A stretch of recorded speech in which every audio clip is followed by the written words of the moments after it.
ఇచ్చిన మాటకు కట్టుబడి ఉంటాడు, దండిగా సాయం చేస్తాడు. ప్రజలందరి గుండెల్లో స్థానం పొందాడు, అందుకే నాయకుడయ్యాడు. కష్టం విలువ తెలిసిన మనిషిగా ఆపదలో సాయమవుతాడు. జాలి దయాగుణం కలిగిన మనిషిగా జనం మనసులో ఉంటాడు.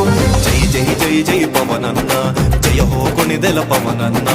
జనసేన నీ వెంటన్నా, మా కడదాకా ఉంటామన్నా.